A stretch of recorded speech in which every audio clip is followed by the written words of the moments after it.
E aí, pessoal, nós hoje vamos estudar o decreto 1171 de 1994, que é o Código de Ética Profissional do Servidor Público do Poder Executivo Federal. É leitura do texto teórico dos sites oficiais, isso aqui está no site da Presidência da República, e não é dica de cursinho. Se no final do vídeo você gostar, dá um like, se inscreve no meu canal, Coordenador Marconildo Viegas, e isso me motiva a fazer mais vídeos assim. Vamos então para a leitura. Presidência da República, Casa Civil, Subchefia para Assuntos Jurídicos. O decreto é 1171 de 1994. Aprova o Código de Ética Profissional do Servidor Público Civil do Poder Executivo. O Presidente da República, no uso das suas atribuições que lhe confere o artigo 84, inciso 4º e 6º, e ainda tendo em vista o disposto no artigo 37 da Constituição, bem como nos artigos 116 e 117 da Lei 8.112, que é a Lei do Funcionalismo Público Federal de 1990, e nos artigos 10º, 11 e 12 da Lei 8.429 de 1992, decreta. O artigo 1º fica aprovado o Código de Ética Profissional do Servidor Público Civil do Poder Executivo Federal, que com este baixa. Artigo 2º. Os órgãos e entidades da Administração Pública Federal, direta e indireta, implementarão em 60 dias as providências necessárias à plena vigência do Código de Ética, inclusive mediante a constituição da respectiva Comissão de Ética, integrada por 3 servidores ou empregados titulares de cargo efetivo ou emprego permanente. Parágrafo único. A constituição da Comissão de Ética será comunicada à Secretaria da Administração Federal da Presidência da República, com a indicação dos respectivos membros, titulares e suplentes. O artigo 3º diz que este decreto entra em vigor na data de sua publicação. E o presidente da época foi o Itamar Franco. Código de Ética Profissional do Servidor Público Civil do Poder Executivo Federal, capítulo 1, seção 1, das regras deontológicas. A dignidade, o decoro, o zelo, a eficácia e a consciência dos princípios morais são primados maiores que devem nortear o servidor público, seja no exercício do cargo ou função ou fora dele, já que refletirá o exercício da vocação do próprio poder estatal. Seus atos, comportamentos e atitudes serão direcionados para a preservação da honra e da tradição dos serviços públicos. O servidor público não poderá jamais desprezar o elemento ético de sua conduta. Assim, não terá que decidir somente entre o legal e o ilegal, o justo e o injusto, o conveniente e o inconveniente, o oportuno e o inoportuno, mas principalmente entre o honesto e o desonesto, consoante as regras contidas no artigo 37 e no caput desse artigo e no parágrafo 4º da Constituição. Então, tem que olhar lá na Constituição o artigo 37. O inciso 3º diz: a moralidade da administração pública não se limita à distinção entre o bem e o mal, devendo ser acrescida da ideia de que o fim é sempre o bem comum. O equilíbrio entre a legalidade e a finalidade na conduta do servidor público é que poderá consolidar a moralidade do ato administrativo.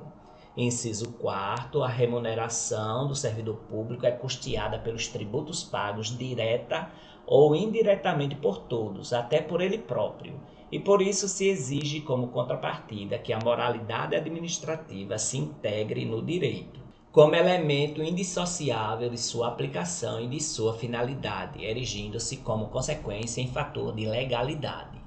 O inciso 5º diz o seguinte: o trabalho desenvolvido pelo servidor público perante a comunidade deve ser entendido como acréscimo ao seu próprio bem-estar, já que, como cidadão integrante da sociedade, o êxito desse trabalho pode ser considerado como seu maior patrimônio. A função pública deve ser tida como exercício profissional e, portanto, se integra na vida particular de cada servidor público. Assim, os fatos e atos verificados na conduta do dia a dia em sua vida privada poderão acrescer ou diminuir o seu bom conceito na vida funcional. Salvo os casos de segurança nacional, investigações policiais ou interesse superior do Estado e da administração pública, a serem preservados em processo previamente declarado sigiloso nos termos da lei, a publicidade de qualquer ato administrativo constitui requisito de eficácia e moralidade, ensejando sua omissão comprometimento ético contra o bem comum imputável a quem a negar. Toda pessoa tem direito à verdade, o servidor não pode omiti-la ou falseá-la, ainda que contrária aos interesses da própria pessoa interessada ou da administração pública. Nenhum Estado pode crescer ou estabilizar-se sobre o poder corruptivo do hábito do erro, da opressão ou da mentira, que sempre aniquilam até mesmo a dignidade humana, quanto mais a de uma nação. A cortesia, a boa vontade, o cuidado e o tempo dedicados ao serviço público caracterizam o esforço pela disciplina. Tratar mal uma pessoa que paga seus tributos, direto ou indiretamente, significa lhe causar dano moral.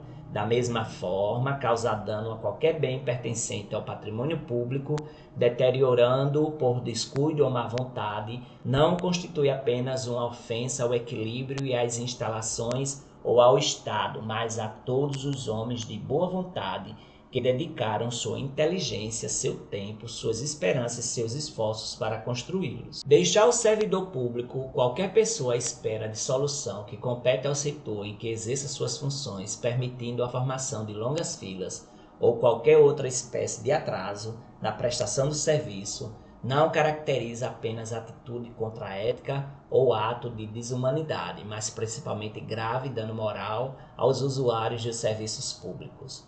O servidor deve prestar toda a sua atenção às ordens legais de seus superiores, velando atentamente por seu cumprimento e assim evitando a conduta negligente. Os repetidos erros, o descaso e o acúmulo de desvios tornam-se às vezes difíceis de corrigir e caracterizam até mesmo imprudência no desempenho da função pública. Toda ausência injustificada do servidor de seu local de trabalho é fator de desmoralização do serviço público, o que quase sempre conduz à desordem nas relações humanas. O servidor que trabalha em harmonia com a estrutura organizacional, respeitando seus colegas e cada concidadão, colabora e de todos pode receber colaboração, pois sua atividade pública é a grande oportunidade para o crescimento e o engrandecimento da nação. Seção 2. Dos princípios e deveres do servidor público. São deveres fundamentais do servidor público desempenhar a tempo as atribuições do cargo, função ou emprego público de que seja titular. Exercer suas atribuições com rapidez, perfeição e rendimento, pondo fim ou procurando prioritariamente resolver situações procrastinatórias, principalmente diante de filas ou de qualquer outra espécie de atraso na prestação dos serviços pelo setor em que exerça suas atribuições, com o fim de evitar dano moral ao usuário. Ser probo, reto, leal e justo, demonstrando toda a integridade do seu caráter, escolhendo sempre, quando estiver diante de suas opções, a melhor e a mais vantajosa para o bem comum. Jamais retardar qualquer prestação de contas, condição essencial da gestão dos bens, direitos e serviços da coletividade a seu cargo. Tratar cuidadosamente os usuários de serviços, aperfeiçoando o processo de comunicação e contato com o público. Ter consciência de que seu trabalho é regido por princípios éticos que se materializam na adequada prestação de serviços públicos. Ser cortês, ter urbanidade, disponibilidade e atenção, respeitando a capacidade e as limitações individuais de todos os usuários do serviço público, sem qualquer espécie de preconceito ou distinção de raça, sexo, nacionalidade, cor, idade, religião, cunho político e posição social, abstendo-se dessa forma de causar-lhes dano moral. Ter respeito à hierarquia, porém sem nenhum temor de representar contra qualquer comprometimento indevido da estrutura em que se funda o poder estatal. Resistir a todas as pressões de superiores hierárquicos, de contratantes interessados e outros que visem obter quaisquer favores, benesses ou vantagens indevidas em decorrência de ações imorais, ilegais ou aéticas e denunciá-las. Zelar no exercício do direito de greve, pelas exigências específicas da defesa da vida e da segurança coletiva. Ser assíduo e frequente ao serviço, na certeza de que sua ausência provoca danos ao trabalho ordenado, refletindo negativamente em todo o sistema. Comunicar imediatamente a seus superiores todo e qualquer ato ou fato contrário ao interesse público. exigindo as providências cabíveis. Manter limpo e em perfeita ordem o local de trabalho, seguindo os métodos mais adequados à sua organização e distribuição. Participar dos movimentos e estudos que se relacionam com a melhoria dos exercícios de suas funções, tendo por escopo a realização do bem comum. Apresentar-se ao trabalho com vestimentas adequadas ao exercício de sua função. Manter-se atualizado com as instruções, as normas de serviço e a legislação pertinentes ao órgão onde exerce suas funções. Cumprir de acordo com as normas de serviço e as instruções superiores as tarefas de seu cargo ou função, tanto quanto possível com critério, segurança e rapidez, mantendo tudo sempre em boa ordem. Facilitar a fiscalização de todos os atos ou serviços por quem de direito. Exercer com estrita moderação as prerrogativas funcionais que lhe sejam atribuídas, abstendo-se de fazê-lo contrariamente aos legítimos interesses dos usuários do serviço público e dos jurisdicionados administrativos. Abster-se de forma absoluta de exercer função, poder ou autoridade com finalidade estranha ao interesse público, mesmo que observando as formalidades legais e não cometendo qualquer violação expressa à lei. Divulgar e informar todos os integrantes da sua classe sobre a existência deste Código de Ética, estimulando o seu integral cumprimento. Seção 3. Das vedações ao servidor público. O que é que não pode? É vedado ao servidor público. Vocês não podem, quando forem servidores públicos, fazer isso aqui, né? O uso do cargo ou função, facilidades, amizades, tempo, posição e influências para obter qualquer favorecimento para si ou para outrem.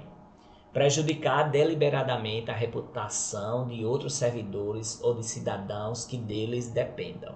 Ser em função de seu espírito de solidariedade conveniente com erro ou infração a este Código de Ética ou ao Código de Ética de sua profissão. Usar de artifícios para procrastinar ou dificultar o exercício regular de direito por qualquer pessoa, causando-lhe dano moral ou material. Deixar de utilizar os avanços técnicos e científicos ao seu alcance ou do seu conhecimento para atendimento do seu mister. Permitir que perseguições, simpatias e antipatias, caprichos, paixões ou interesses de ordem pessoal interfiram no trato com o público, com os jurisdicionados administrativos ou com colegas hierarquicamente superiores ou inferiores. Pleitear, solicitar, provocar, sugerir ou receber qualquer tipo de ajuda financeira, gratificação, prêmio, comissão, doação ou vantagem de qualquer espécie para si, familiares ou qualquer pessoa, para o cumprimento da sua missão ou para influenciar outro servidor para o mesmo fim. Alterar ou deturpar o teor de documentos que devem caminhar para providências. Iludir ou tentar iludir qualquer pessoa que necessite do atendimento em serviços públicos. Desviar servidor público para atendimento a interesse particular. Retirar da repartição pública, sem estar legalmente autorizado, qualquer documento, livro ou bem pertencente ao patrimônio público. Fazer uso de informações privilegiadas obtidas no âmbito interno de seu serviço, em benefício próprio de parentes, de amigos ou de terceiros. Apresentar-se embriagado no serviço ou fora dele habitualmente. Dar o seu concurso a qualquer instituição que atente contra a moral, a honestidade ou a dignidade da pessoa humana. Exercer atividade profissional aética ou ligar o seu nome a empreendimentos de cunho duvidoso. O capítulo 2 vai falar das comissões de ética, que é quando se tem algum problema e o funcionário público vai então ser chamado e ser levado até essa comissão com o processo administrativo. Capítulo 2 da Comissão de Ética. Em todos os órgãos e entidades da administração pública federal, direta, indireta, autárquica e fundacional, ou em qualquer órgão ou entidade que exerça atribuições delegadas pelo poder público, deverá ser criada uma comissão de ética encarregada de orientar e aconselhar sobre a ética profissional do servidor, no tratamento com as pessoas e com o patrimônio público, competindo-lhe conhecer concretamente de imputação ou de procedimento suscetível de censura. Cada comissão de ética, integrada por 3 servidores públicos e respectivos suplentes, poderá instaurar de ofício processo sobre ato, fato ou conduta que considerar passível de infringência a princípio ou norma ético-profissional, podendo ainda conhecer de consultas, denúncias ou representações formuladas contra o servidor público, a repartição ou setor em que haja ocorrido a falta, cuja análise e deliberação forem recomendáveis para atender ou resguardar o exercício do cargo ou função pública, desde que formuladas por autoridade, servidor, jurisdicionados administrativos, qualquer cidadão que se identifique ou quaisquer entidades associativas regularmente constituídas. Isso aqui foi revogado pelo Decreto 6.029 de 2007. A Comissão de Ética incumbe fornecer aos organismos encarregados da execução do quadro de carreiras de servidores os registros sobre sua conduta ética para o efeito de instruir e fundamentar promoções e para todos os demais procedimentos próprios da carreira do servidor público. Os procedimentos a serem adotados pela Comissão de Ética para apuração de fato ou ato que, em princípio, se apresente contrário à ética, em conformidade com este Código, terão um rito sumário ouvidos apenas o queixoso e o servidor, ou apenas este, se a apuração decorrer de conhecimento de ofício, cabendo sempre recurso ao respectivo ministro de Estado. Foi revogado pelo Decreto 6.029 de 2007. Também o próximo item foi revogado pelo Decreto. Dada a eventual gravidade da conduta do servidor, sua reincidência, poderá a Comissão de Ética encaminhar sua decisão em respectivo expediente para a Comissão Permanente de Processo Disciplinar do respectivo órgão, se houver e cumulativamente, se for o caso, a entidade em que, por exercício profissional, o servidor público esteja inscrito para as providências disciplinares cabíveis, o retardamento dos procedimentos aqui prescritos implicará comprometimento ético da própria comissão, cabendo à Comissão de Ética do órgão hierarquicamente superior o seu conhecimento e providências. Foi revogado pelo Decreto 6.029 de 2007. As decisões da Comissão de Ética na análise de qualquer fato ou ato submetido à sua apreciação ou por ela levantado serão resumidas em ementa e com a omissão dos nomes dos interessados, divulgadas no próprio órgão, bem como remetidas às demais comissões de ética criadas com o fito de formação da consciência ética na prestação de serviços públicos. Uma cópia completa de todo o expediente deverá ser remetida à Secretaria da Administração Federal da Presidência da República. Foi revogado pelo Decreto 6.029 de 2007.